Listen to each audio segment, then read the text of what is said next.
So let me just share my screen. Yes.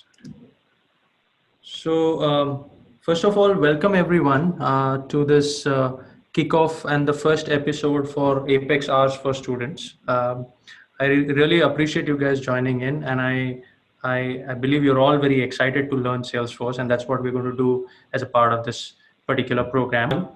Uh, to this first episode of Apex Hours for Students. I'm really glad that all of you were able to make it and were able to join this program or this episode today. So as a part of this program is going to be a daily program that we're going to run starting today until August 16th. It will be a combination of 11 sessions, which will be a detailed, which will be absolutely technical sessions, right? And we will take you right through the curve, right from being a novice to becoming a seasoned admin and a Salesforce implementation specialist. So that's what the whole objective is, right? And as a part of this, beginning this particular journey, we're going to be learning about. We're just going to, touch the tip of the iceberg today, and we're going to start slow and then kick it hard, and we're going to go far. So as a part of, so before I start this program, there are very special people that I want to thank, without whom this effort wouldn't have been possible. So first of all, Amit Chaudhary, thank you very much. Thank you for all the support. Salesforce, of course, there's nothing that I can mention all the support that you've been providing, and my team who have been working hard and taking all the time from their busy schedules. Everybody are very accomplished people in the community and the Salesforce ecosystem. So we have Purushottam Baigade, we have Amit Singh, and we have Atul Rajguru, who are also a part of the team and who are joining us right now. So thank you guys. Without your effort, this initiative wouldn't have been possible, and we wouldn't have been able to start this today. So again, from the bottom of my heart, thank you. Now jumping back to the agenda, so we're going to be talking about introduction to Salesforce as a part of this session. But before that, particularly, just a quick introduction about me. My name is Jigar Shah. I'm a global community speaker and the co-founder for PathToCode.com and Salesforce Apex Hours. These are pure community-driven programs, which I, along with my team, we do just to make sure that we can help people learn and explore Salesforce and share a little bit of technical understanding that we have of the platform with people. So, and Jigarsha189 is my Twitter as well as LinkedIn handle. So even after this particular session, if you have any follow-up questions, feel free to reach out and I'll be more than happy to help. All right. So before we jump into the specifics and nitty-gritties of the session today, some things that I want to share with you, some housekeeping rules, just to make sure the sessions are more productive enough. One is please mute your mic. However, do not shy away from asking any question. No, believe me, no question is silly. Keep adding questions to the Q&A window, and we will try to answer the questions in the last 10 or 15 minutes of the session, purely to make sure that we keep the tempo of the session going and we don't have any breaks. So with that, let's see what we're going to talk about today. So today we're going to be talking about some of the fundamentals and basics of Salesforce. So one of the first things that we're going to be talking about is what is cloud computing. I'm sure most of you might have heard this term by now, but even if you don't really know or understand what it is, we're going to help you understand that today. Then we're going to talk about a little bit about CRM and what CRM is. And with that, I'm of course going to introduce you to Salesforce, the new world of Salesforce that you are all so excited to learn. We're going to be showing you how to create your own Salesforce orgs. Don't really get bogged down by the terminologies, but yeah, that's something that we're going to see. And then of course we're going to see what is classic and what is lightning experience. So these are some of the, don't get overwhelmed by these jargons. These are fairly straightforward. As you start learning more and more about this platform and the technology, all these will, you will know this by the back of your hand. So this is our agenda today. Now, one of the key things, and I think Kiran also mentioned this, is today when, what is the biggest roadblock or what is the biggest challenge that IT as a vertical encounters today, right? Right from its ability to innovate. However, there are a lot of nitty-gritties that you see when you are uh, trying to innovate and build out applications which really truly help business and make a mark. There is a lot that goes on under the hood, and we don't really know, or a lot of us are clueless about what it is. So there is a lot of infrastructure that comes in place, right? And there are a lot of applications, and there are a lot of supporting operations that need to be dealt with in order to make sure an application is running successfully, right? uh, and this is, believe me, it's a Herculean job. Like, think of this, that today you had to kind of just have a website running on the web, and that website you had to get the servers yourself, and you had to fix in the network, and make sure that you have the load balancers in place, and security, and all that fancy IT stuff, which kind of goes or is resident within the hood of the application. I think that is a very crucial layer, and that is one of the biggest, I would say, is a challenge, because that kind of slows you down. Um, if you don't really have those, then your idea, or even if you have a great idea, or some great application that you want to make available to the people or the masses, that is not possible. So this is acting as a hindrance today, if you really took a look at it from a traditional IT perspective. Now just think of this. Let's say if we just remove all this and you were just allowed to innovate. So think of this. You wanted to host a website, or you wanted to host an application. You don't really have to worry about anything. Let's say whether it is servers, or whether it is security, whether it is load balancing, whether it is exposing functionalities as an API, backup, disaster recovery, networks. You don't have to worry about anything.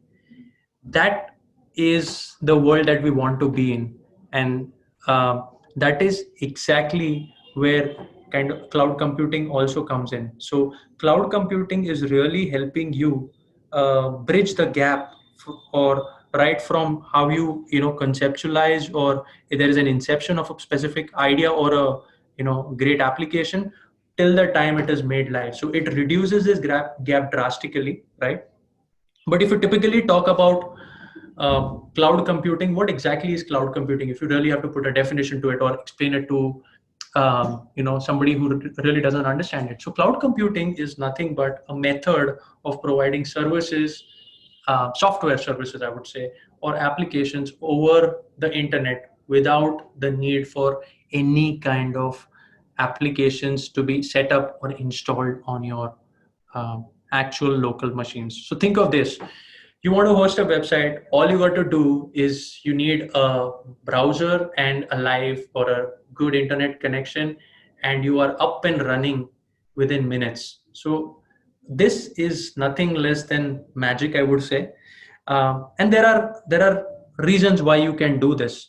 The pure reason is because, if I go back to this particular slide, the overall infrastructure, the application, and the operations are taken care, or are really abstracted out in this entire cloud computing paradigm. And that's why it is such an important, it has made such an important mark. And everybody today, whether it is banks, whether it is federal governments, whether it is retail customers, everybody is moving to cloud, and has adopted this cloud paradigm, right?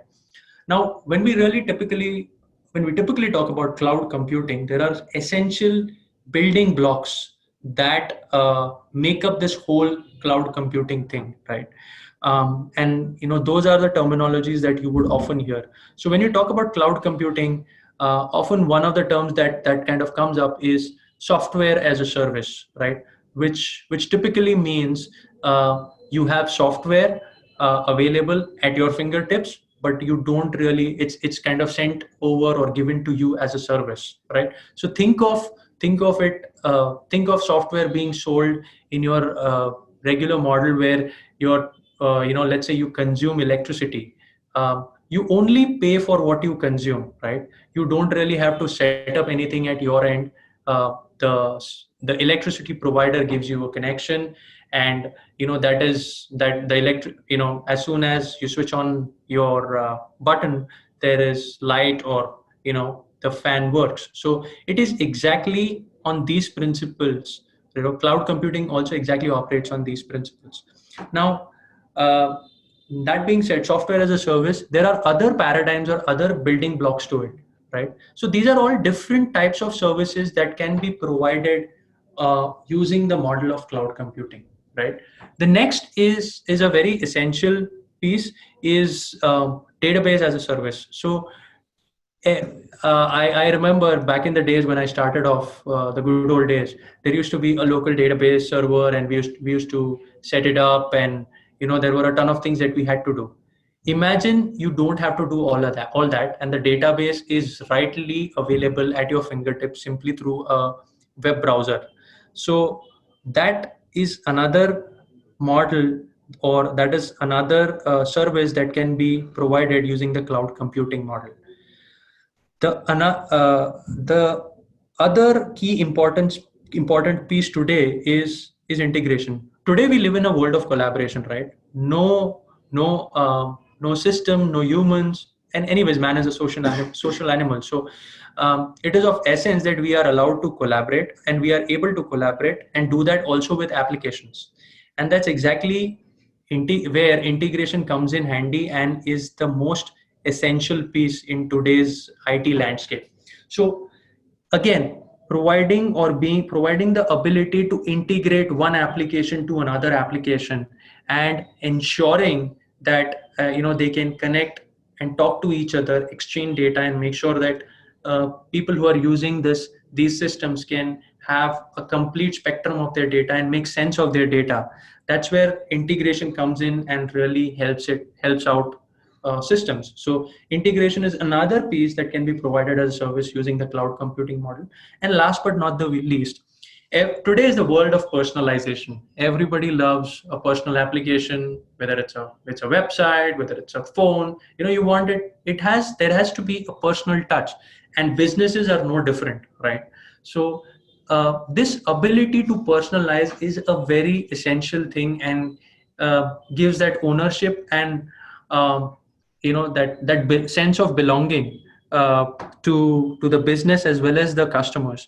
And this particular piece is one of the most crucial pieces of, or one of the most essential building blocks of cloud computing. And that's exactly why logic as a service helps you achieve this objective of personalization, right?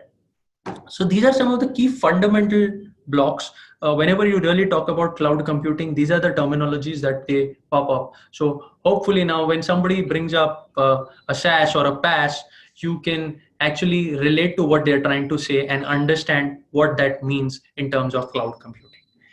Uh, we'll talk about a bit. We'll talk about more in a bit as to why we are talking about these terms. All right.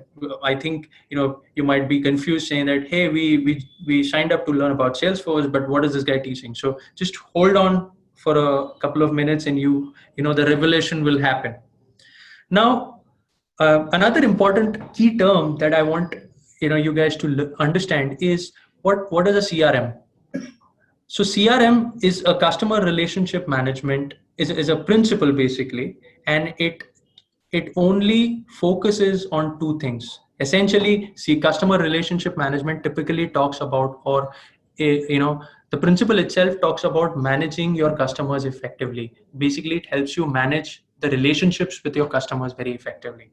And when we start talking about customer relationship management, there are two or three key pieces that come into play, right? So first is when you can really make sure that the relationship with your first thing is you can go out and get customers, right? So there is an entire process that which is more sales driven in nature, and you can really get customers on board. Now once these customers start using your products or services, it is essential today to make sure that you have a one-on-one touch point. You are able to collaborate with them and also take care of their issues or their requests that they have while using your products and services, right? So there is a piece where you are able to acquire new customers and generate revenue, because all businesses run to generate revenue. And then there is this piece where you are supporting your customers to make sure that you can enable them to use your products and services efficiently. And that's exactly where this customer relationship management piece comes in place. So customer relationship management is a principle, and a software that implements it is called as a CRM software, right? Now, the reason why we are typically talking about cloud computing and now CRM, they're very different things, is because when we talk about Salesforce, Salesforce is a great, is a beautiful recipe that is a amalgamation of these two principles. So Salesforce, if you really talk about, is nothing but a cloud-based customer relationship management software and a platform which helps you um, you know perform all the activities required from which principally fall under the umbrella of a CRM, right? And do much more beyond the traditional sales and service. There are essentially a lot of applications which you can just sign up and use, and they are beautifully embedded such that they all can talk to each other. So there is, if you want to focus on the marketing aspect of a business, then you have marketing cloud. And then if you have the sales part of the business, which is then there's sales cloud, and the post sales, which is the service cloud. But beyond this, if you also have like you are a retail business, something like an Adidas or maybe Amazon, you could also use commerce cloud, where you could actually have an entire storefront built on Salesforce, readily available, right? You don't really, with a minimalistic customization, you can be up and running within weeks, I would say, which would essentially take months, or I would say years.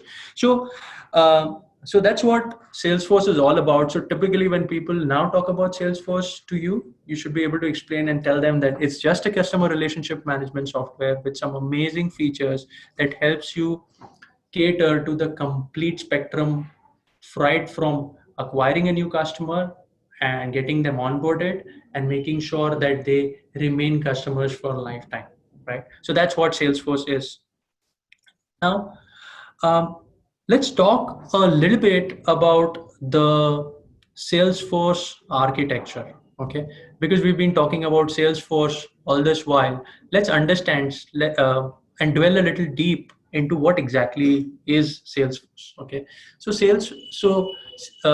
As per the definition, it said that it's a cloud-based or a cloud-based CRM software. But what goes on? What is the magic, right? So Salesforce, so any kind of cloud computing system, right? Um, of course, runs on servers and IT and hardware, right? It is just that you as a consumer, or you as somebody who is using the technology, doesn't really need to worry about these nitty-gritties.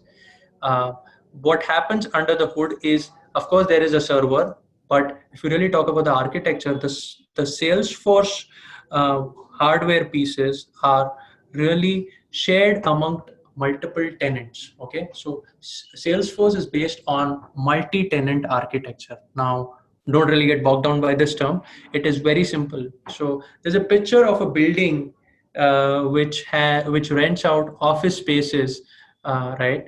And each floor or each particular space is owned and by a different office. So Salesforce architecture is very similar, and kind of follows this principle, where there is the entire hardware can be the analogy of the entire hardware can be equated to a building, right? Which is a common piece of hardware, and then there are different tenants which own spaces in this building. So in case in the Salesforce world, the tenants are the customers who own a specific, who are capable of accessing resources on this particular hardware. And there is a defined boundary around these resources, just to make sure that none of the tenants, right, none of the owners kind of monopolize these resources, right?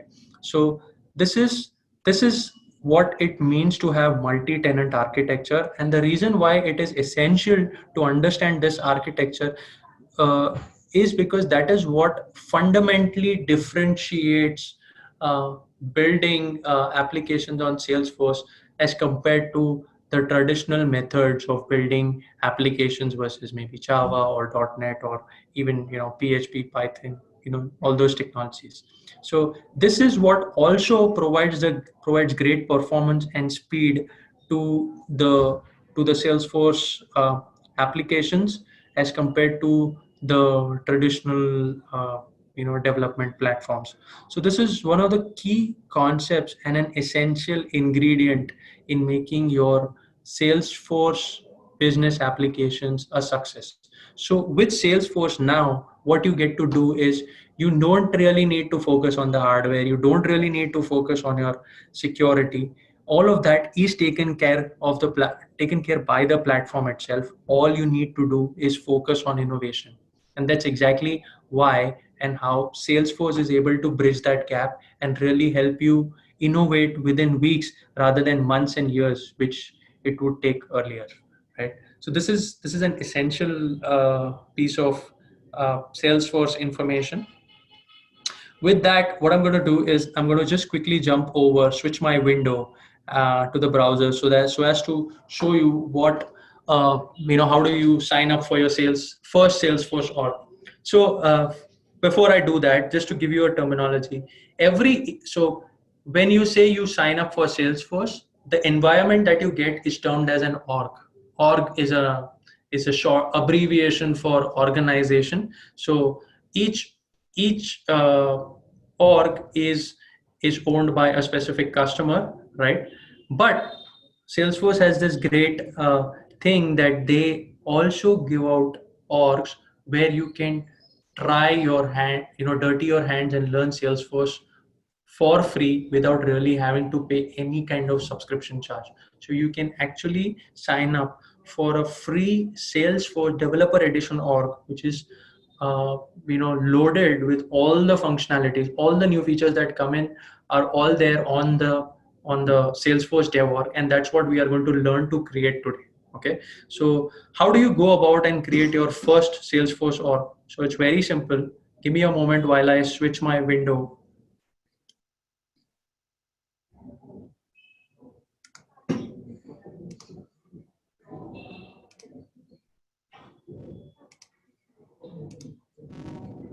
All right, so hopefully everybody can see my browser screen right now. Um, so what exactly, how do I sign up for a Salesforce org, right? So it's very simple. You just need to go to this particular URL which says developer.salesforce.com, right? Now, you can also sign up for orgs from this particular URL which says salesforce.com. But when you sign up for orgs from there, it is a 30-day trial edition, which means that it expires after 30 days. But you guys being uh, developers and wanting to dirty your hands and learn a lot more about the platform in depth, a developer edition org is the best for you guys because it is a lifetime free org, right? You don't have to pay anything, and as and when Salesforce has 3 releases a year, by the way. When I say releases, it will upgrade features and add a ton of features every thrice a year, right? And it's all based on the seasons, right? So um, your developer orgs are also upgraded automatically, right? That is the beauty of cloud computing. You don't really have to worry about upgrading your, and anything that was built on the previous versions stays intact. It runs flawlessly without really you having to do anything. So that being said, all you do is go to developer.salesforce.com and then click the sign up button, right? The moment you do that,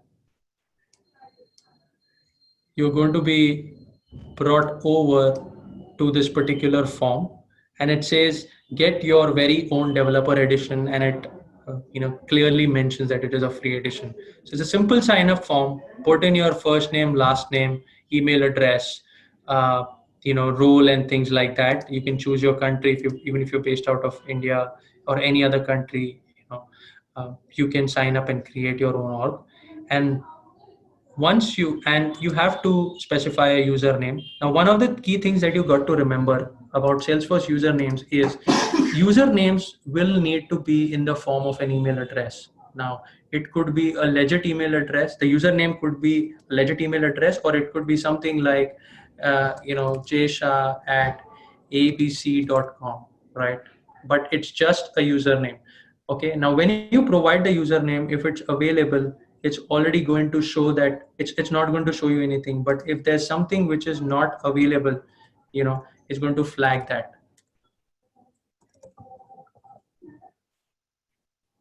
Okay, so just make sure that your usernames are unique across the instances, right? And you provide a username. The moment you do a sign me up, I'm not going to fill in this form because everybody is very you guys are the millennials and you guys are all well versed with the sign up procedures, right? But when you hit the sign me up button, it's going to send out an email to the email address that you registered over here, right? And once you use that email address, sorry, once you use the email on that email address, it's going to have a link. You click the link, it's going to ask you for a password reset, and you can simply reset and be up and running. So what I'm going to do is I'm just going to log out right now. This is one of my developer edition orgs that I've been using since about a decade now, right? So I'm going to just, so simply after all of that, how do I go and access my Salesforce instance? So it is very simple. Like I promised, all you have to do is have a web browser and a great internet connection. And I have those two pieces with me right now. So I'm just going to simply go and say, type in login.salesforce.com, type in my username and my password, right? So this password is going to be, so the first time when you access the registration link, you will uh, get the ability to reset a password, set a password just to make sure, a password that you remember, and use that password over here. Once you do that, you can go to login.salesforce.com, put your username, put your password, and say login, and voila, you are you have your first very own personalized, full blown and free Salesforce instance, and you can do all the magic with this particular Salesforce instance. Okay, so that's how how you would sign up for a Salesforce org, and start creating the magic. Now, one of the key things that often uh, and like I promised is about, so I'm going to switch my screen back to the presentation. So one of the key things or key terminologies that you hear about often in the Salesforce world is classic and lightning experience. So what really happened was, of course, Salesforce has been a great platform. It had a great user interface even back then. But as times change, like we upgrade ourselves, we upgrade our phones, Salesforce also did that with their platform. And they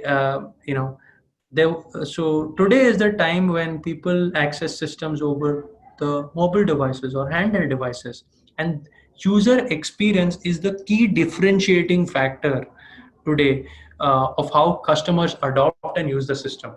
And that's exactly where Salesforce took their old user experience. You see the snapshots. The one on the left is actually the Salesforce Classic, which was the legacy or the old user experience, right? And it took that, did some magic and came up with an amazing user experience called a lightning experience. So Salesforce Classic and Lightning experiences are nothing but user experiences on the Salesforce platform, right? Classic is the one which was old, and Lightning experience is the one which is prevailing as of now. You can see all that on your Salesforce org. So let me just quickly switch to my Salesforce instance and show you. So this particular thing that you're seeing right now is the lightning experience, right? It has some great user experience. It is automatically responsive, which means that if you start accessing this over the browser, it's intelligent enough to detect that, oh, now it is being access through a browser. You don't really have to do anything very special to make it mobile compliant. So it is already handheld device friendly, mobile friendly, which is a win-win for the customers today. Now, that being said, okay, we talked about Lightning. What about Classic? So like I said, Salesforce is a very flexible platform. You still have the ability to switch to Classic. So even if you have customers who are using Lightning experience and you believe that you want to switch to Salesforce Classic, you can just do it with simply a click of a button. So all you have to do is the username, click your username on the right hand top corner. And once you say switch to Salesforce Classic, there's going there's going to be magic, and you just switched over to your Classic edition. So and similarly I can go back and forth, right? So if you are if you've been using Salesforce for a very long time, a lot of people are kind of grooved to this old Classic user experience. But like I said, we need to upgrade ourselves, and so do we need to upgrade our Salesforce systems, and that's exactly why you ideally should be switching to Lightning experience. And I can switch to Lightning experience with that specific link. So it's very easy. I could churn and have a Salesforce org in a jiffy. I could customize my user experience purely with a click of a link. So there's some amazing stuff that you can do with all this. And in the upcoming sessions, we're going to be talking about how we can build data models and build out business applications that can really help businesses, and help you guys become as developers focus on the innovation and not on the nitty-gritties of how you need to maintain a particular platform.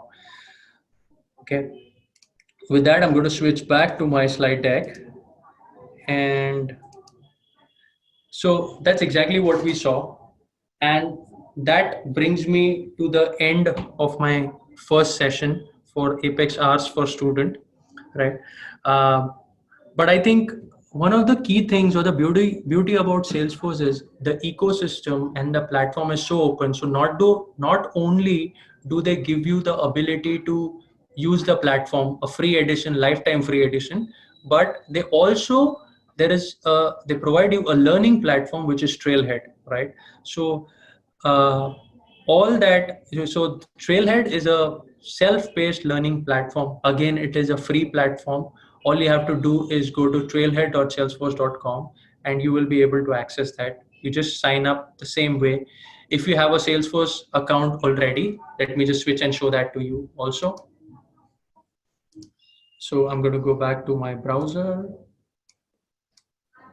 and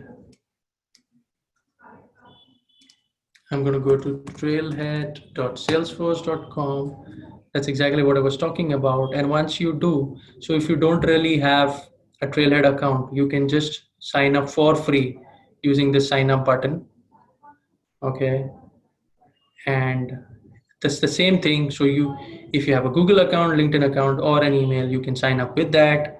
But you can also single sign on your Salesforce instance into your Trailhead account. So you can just marry your sales developer edition Salesforce org and your Trailhead account so that they can talk to each other, right? So that's how you typically sign up.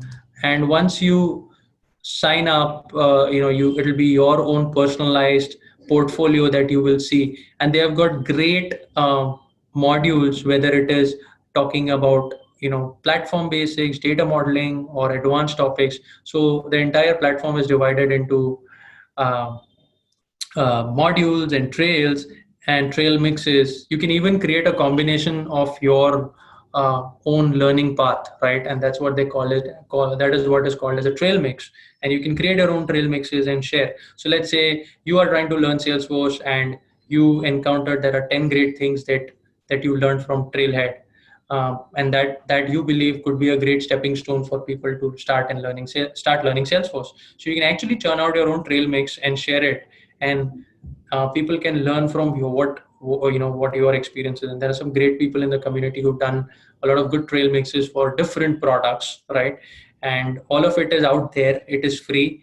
You can all they also have hands-on projects, so you can go and build out hands-on projects.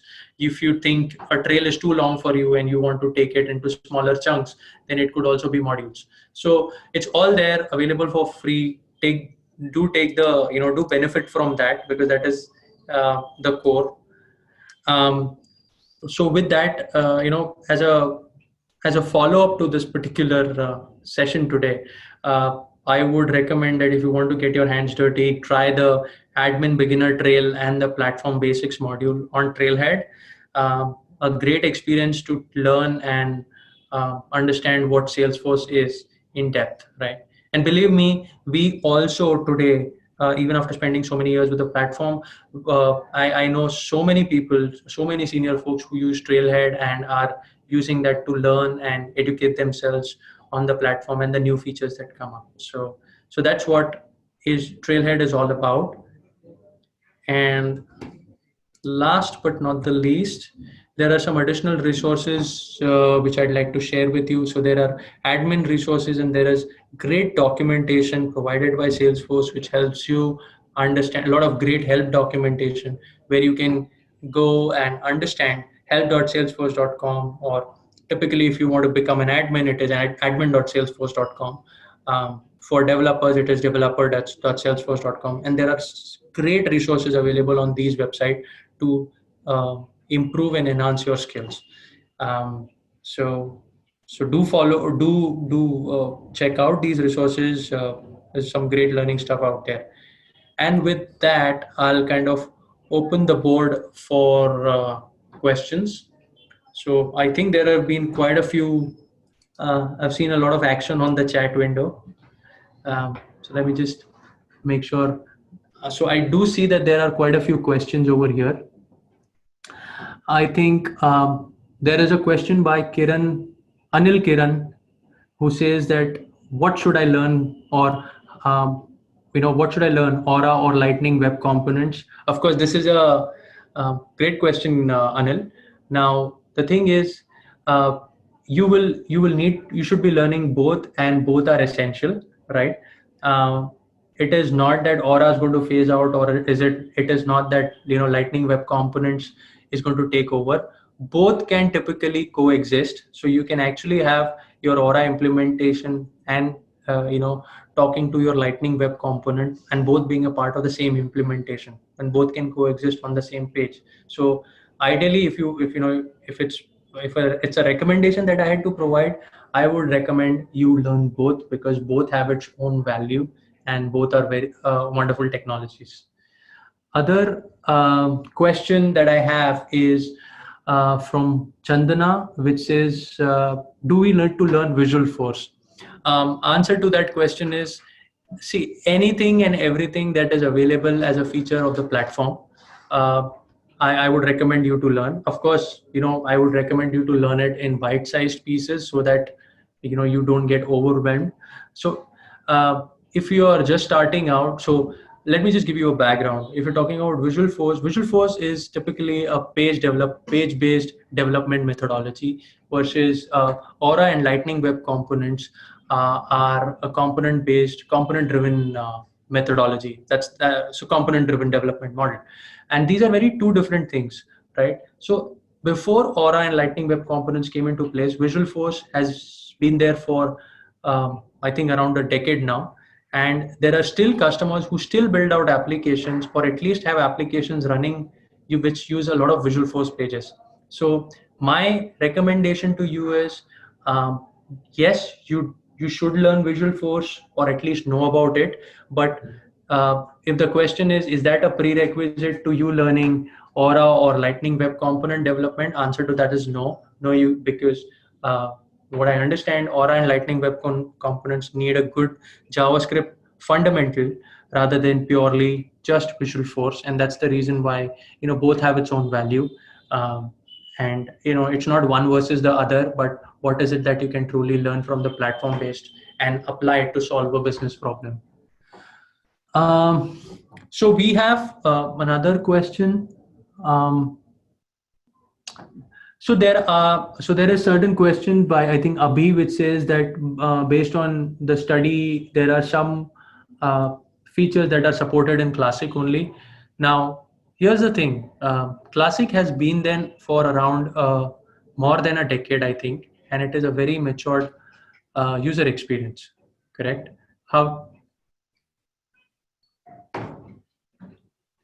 Hello, guys. Can somebody verify if you guys can hear me? Yeah, we can hear you. All right, perfect. Thanks, Amit. So, uh, so we, of course, there will enlightening experience that has been around for I believe now around 4 to 5 years. There will be features.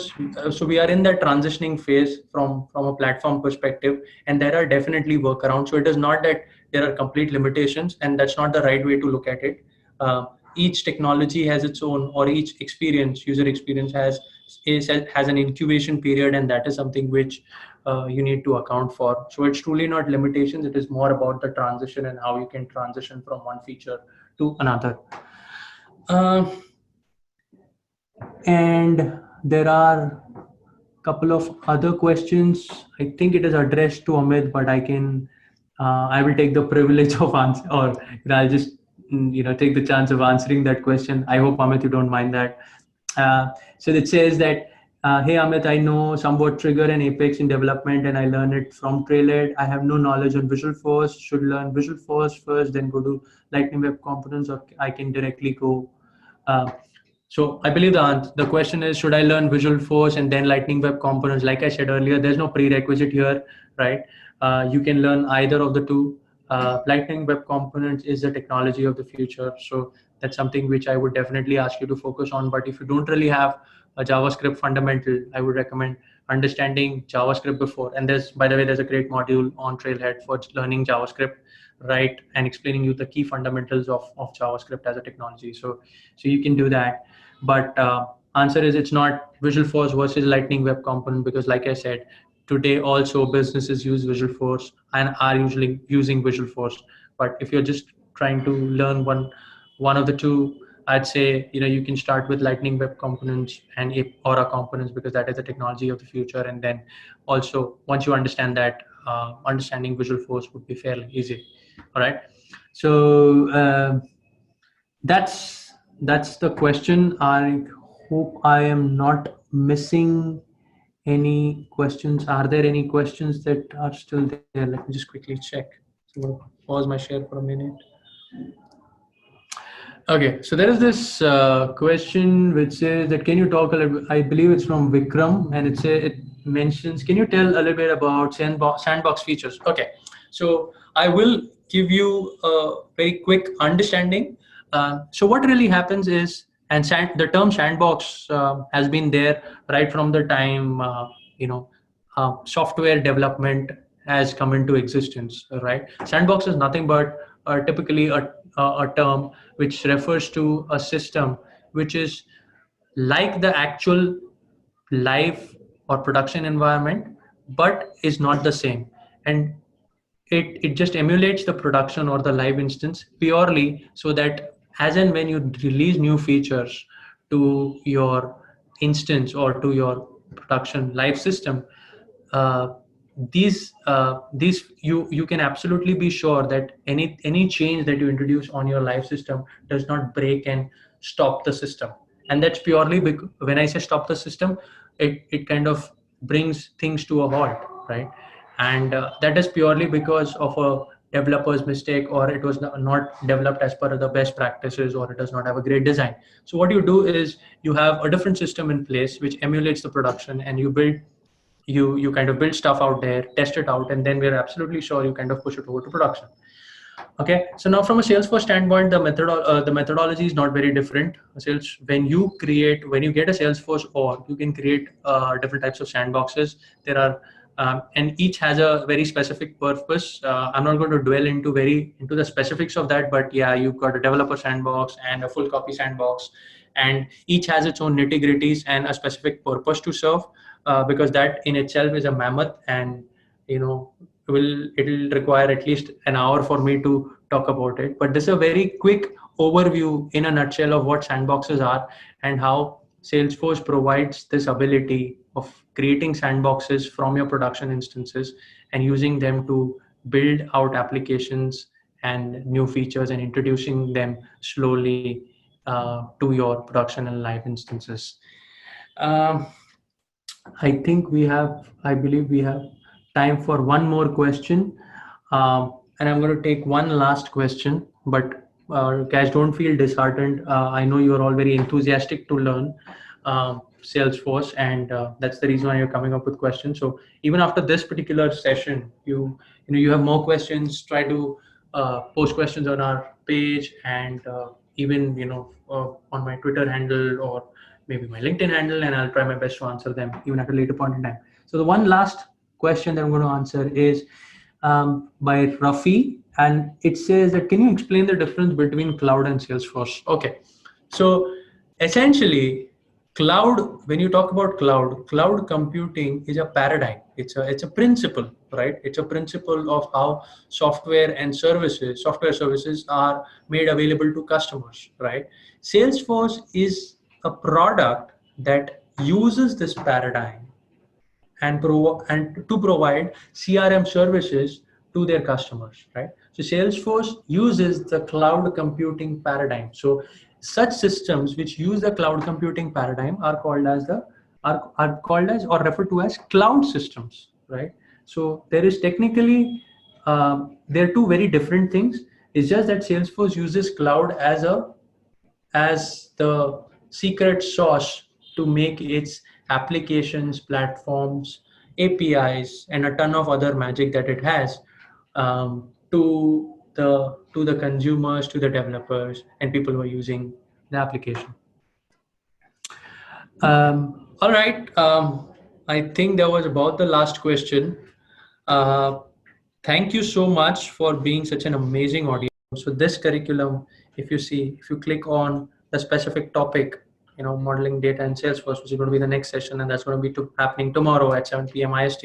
Just click on the session, and there is a registration link. It says register here for episode 2. So we're providing you with this facility where to register for each session separately. The moment you click on this particular link, it is going to take you to a page which is going to ask you to provide the details. One of the key things to note over here is by default it shows August 1st, which is the first session, that is today, but don't forget to choose the relevant session. For tomorrow's session, when you register, it is going to be August, okay? And you put in your first name, last name, and your email address, and you should get a notification, and that's how you should be able to register. So you will have to keep doing that for each of these sessions. Like I said, we have this program comprises of 11 sessions, and I don't want you to miss each of these sessions. So because there is great content awaiting for you, great technical content. Now, one of the things that you would gain from each of these sessions is we have an entire project planned out throughout these sessions. So this mini project is what will apply each of these concepts that you see, whether it is data modeling or whether it is automating your business processes. Each of these concepts will be explained to you with the help of a mini project, right? And you can also go out and build out that mini project, right? So hence I would request you that do not miss out on any session, because if you, let's say, do not join tomorrow's session and you join in for the third session, you're going to miss out on the piece that was covered as a part of that complete project here. So do make sure that we'd love to have you on all the sessions, and thank you again. Thank you so much for being such a wonderful audience, and keep learning, and you know uh, keep learning Salesforce, and keep learning new concepts about Salesforce, and keep joining us. Thank you so much. Thank you for being such a wonderful audience. Thank you again. All right. With that, Thank you, everyone. I'd like to end the session. See you again tomorrow at 7 p.m. Indian Standard Time to learn about data modeling. And we have another great speaker who's going to be explaining how to model your Salesforce data and build out a relational database or a data model on Salesforce. So thank you. Bye-bye.